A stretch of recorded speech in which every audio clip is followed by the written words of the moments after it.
Germany, 1919. The Great War was over, but defeat still lingered in every corner of the nation. The empire had collapsed, the Treaty of Versailles humiliated the country, and the Weimar Republic seemed incapable of containing hunger, inflation, and political violence.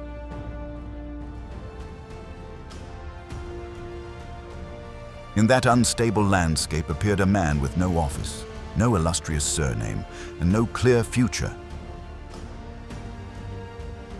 With speeches that set halls ablaze, symbols that forged identities, and a promise of redemption, he turned a marginal group into a political instrument shaped to his will. This was the rise of Adolf Hitler, the man who built an empire founded on hatred. Ist nicht mehr das Volk der Ehrlosigkeit, der Schande, der Selbstableichung, der Kleinmütigkeit und Kleingläubigkeit.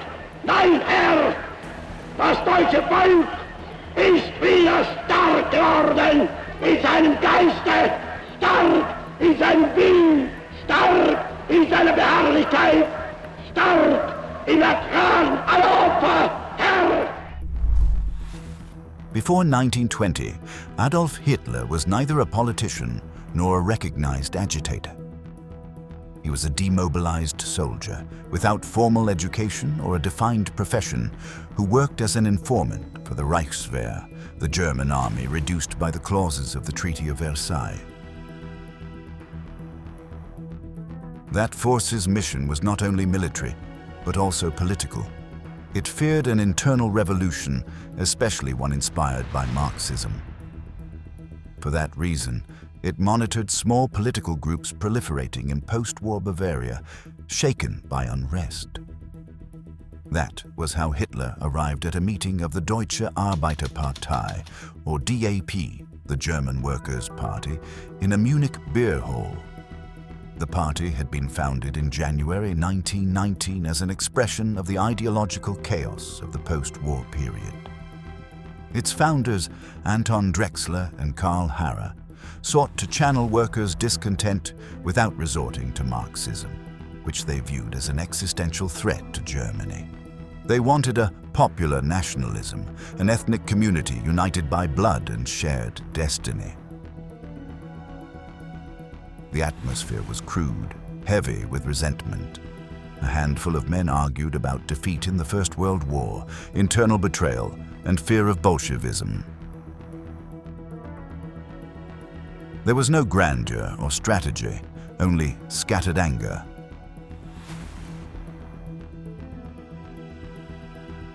When one attendee defended a position Hitler considered dangerous, Adolf asked to speak. What followed was not just another comment, but a furious, ordered, and dominating intervention. His tone, body language, and intensity transformed the room. For the first time, the future dictator grasped something crucial. He could impose silence, steer emotions, and pull people along. That night, he did not merely observe a political group. He discovered his own vocation. The Nazi Party was the first People's Party in Germany. It was not a party that represented a section of the population, as the political landscape was structured during the Weimar Republic, with parties representing the Catholics, the working class, or the industrialists. The Centre Party voters were Catholic, and the SPD voters were labourers. The dedicated Nazis were few and far between. At that moment, however, the Workers' Party was more an idea than a real force. It lacked structure, funding, and a broad social base. Drexler was sincere but limited. Harrer preferred a small circle of initiates rather than a mass movement. That contradiction stalled growth. In this context, Hitler's appearance was disruptive. He was not looking for an ideological club, but a vehicle. He saw in the DAP an opportunity, an empty, malleable space without solid hierarchies. The party needed a voice, and he was willing to become it, even if he did not yet fully realize it. As Hitler began to speak more frequently, the party started to change almost involuntarily. Meetings no longer revolved around internal debates, but around the expectation of hearing him. His oratory was aggressive, theatrical, and effective.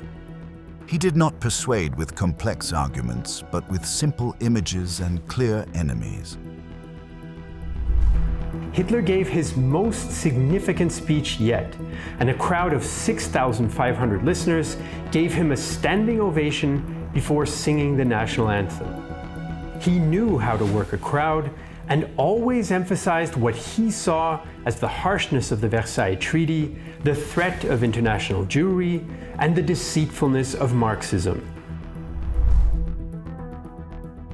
He spoke of a humiliated Germany, of a nation betrayed from within, of dark forces conspiring against the people. He pointed to culprits, promised redemption, and offered a strong collective identity. For many listeners, it was the first time someone put words to their frustration. Thus, the audience grew rapidly. Halls filled. The party began organizing events with one clear objective: that Hitler speak. Internally, his power increased without the need for formal titles. The more people he attracted, the more indispensable he became. The German Workers' Party was beginning to orbit around a single figure. February 24, 1920, marked a turning point.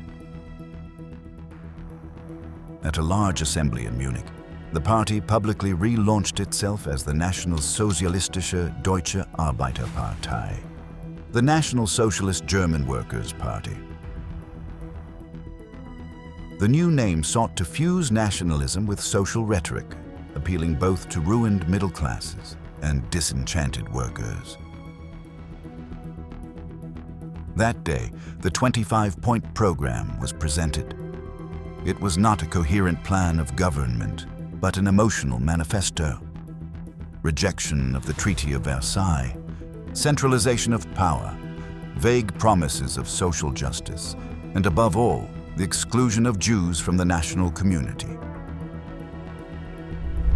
Hitler's 25-point National Socialist Party stressed the importance of segregating Jews from Aryan society, and soon led to abrogating all of their legal, civil, and political rights. The adoption of the swastika flag consolidated the visual identity. The symbol did not invite reflection, but impact.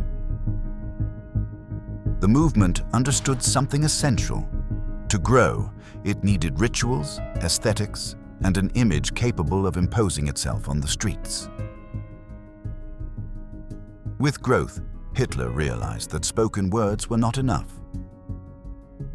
The party needed permanence, repetition, and reach. By late 1920, the NSDAP acquired the Völkischer Beobachter, a newspaper that became its main propaganda organ. The paper did not inform, it hammered ideas. It repeated slogans, fixed enemies, and placed Hitler at the center of the political narrative. Each issue further reinforced the image of the leader as the interpreter of national destiny. Hitler became the party's main attraction, and he went on speaking tours in southern Germany and Austria with the party's second-best speaker, Hermann Esser. In these early speaking performances, Hitler presented himself not as the leader of the party, which he wasn't, but as the voice of the future leader of the party. In May 1921, Hitler, Hess, and the Nazi Party Committee were invited to meet with Bavarian Prime Minister Gustav Ritter von Kahr and Munich Police Chief Ernst Pöhner. Propaganda enabled an organizational leap. The party began to function even when Hitler was not present. His figure became constant, omnipresent, almost unavoidable. Politics ceased to be merely an act and became an atmosphere. Growth, however, brought inevitable tensions. Some leaders saw the possibility of alliances with other nationalist groups and gradual integration into the Weimar political system. Hitler despised that idea. To him, any compromise was a betrayal. During one of his absences, the leadership explored merger talks. One of them was with Otto Dickel, founder of a fascist movement called the Völkisch Working Community. The news triggered a crisis. Hitler interpreted the move as a direct threat to his emerging leadership. Discussions became personal, harsh, and charged with distrust. The party split between those who feared his radicalism and those who understood that without him, there was no future. The conflict was no longer ideological. It was about power. Drexler and others in the party were worried that Hitler was too extreme, and they were fed up of his egomaniacal character. Now that they had Dickel with them, they decided on confrontation. In front of the entire committee, Dickel criticized Hitler and condemned the party program as deceiving. Hitler tried to interrupt, but Dickel got the better of him in the ensuing shouting match. Hitler stormed out of the meeting and quit the party the next day.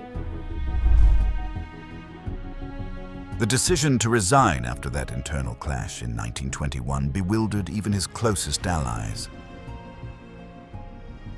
He presented no alternative plan and made no attempt to negotiate.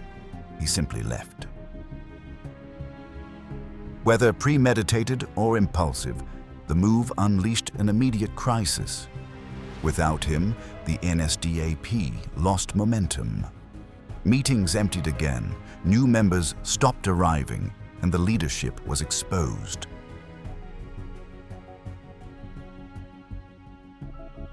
The grassroots, drawn more to the orator than to the structure, began pressing from below. For many members, a party without Hitler made no sense. The resignation functioned as a silent plebiscite. It forced the organization to answer a central question. Was it a party with several leaders, or a party sustained by one man? The answer was decisive. The National Socialist Party understood that its growth depended on Hitler. And the future Führer realized he could return not as just another leader, but as an indispensable condition for the movement's survival.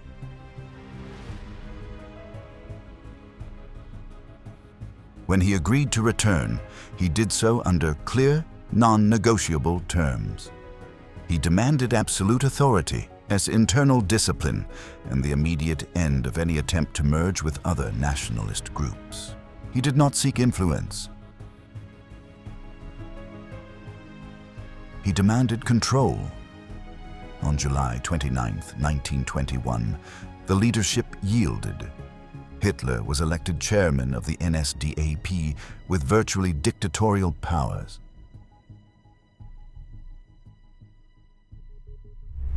He now exercised near total control, which previous chairmen had not. This was an important change because from then on, the Nazi Party actively struggled against parliamentary democracy in Germany. That very same evening, Hitler celebrated with his supporters at the Krone Circus building in Munich. For the first time, the crowd shouted out to Hitler, "Unser Führer," our leader.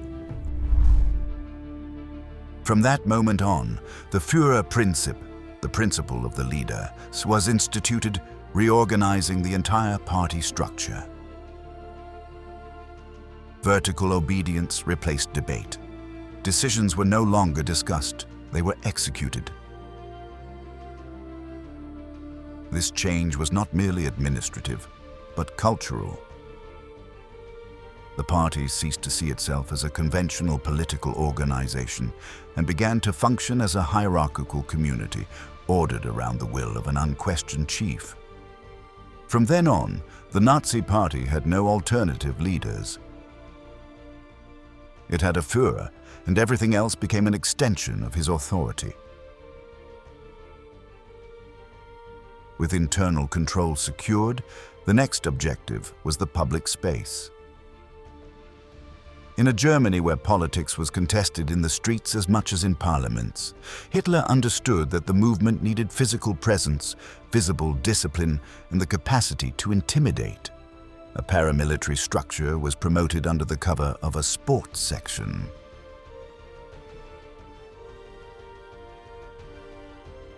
Its real function was to protect party events, confront political opponents, and project strength. Uniforms, armbands, and organized marches conveyed an image of order in contrast to the chaos of the Republic.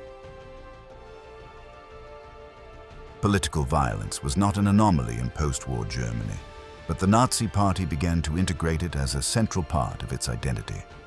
Street clashes reinforced internal cohesion and marked territory. The message was unequivocal. The movement did not merely speak of national action, it embodied it. Politics turned into permanent confrontation, producing a positive effect on Hitler's ambitions.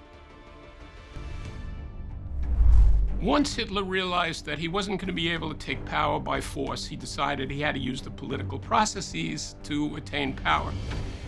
And he manages to build the most successful political party in Weimar Germany and become the most successful leader. And you know, it's amazing because up until the elections of 1930, it doesn't look like he's getting anywhere. Party growth was accompanied by a carefully controlled admissions system. To become a member of the National Socialist German Workers' Party, one had to be of legal age, hold German or Austrian Reich citizenship, pay a monthly fee, and present internal endorsements. Entry was not automatic.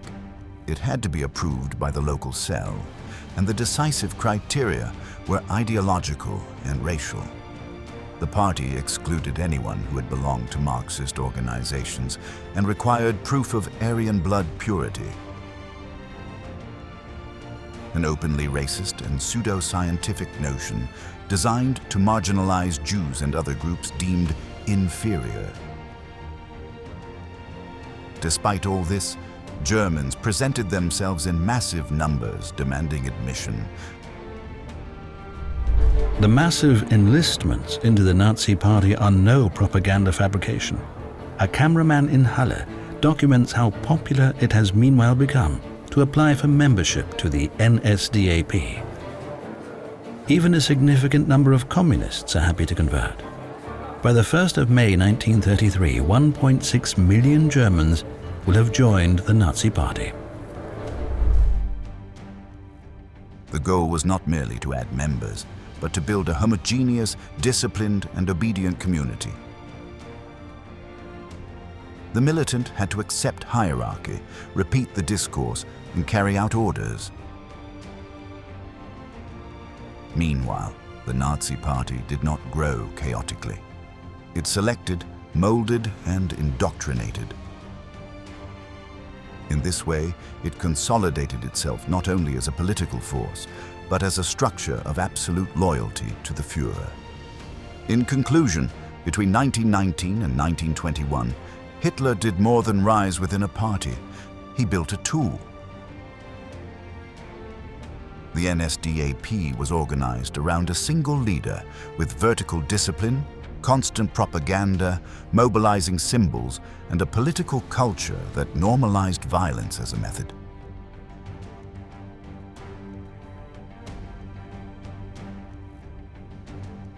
Though still small, it already possessed the essentials: a rigid identity, clearly defined enemies, and a machinery prepared to grow.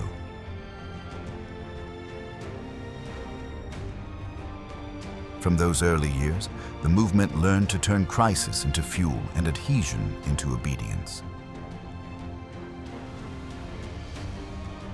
That architecture, the cult of the leader, shock organization, the brutal simplification of the world into us and them, was the foundation upon which the later seizure of state power was built. When that logic ceased to be merely partisan and became a regime, the result was a system capable of carrying hatred, exclusion, and violence to an unprecedented scale in human history.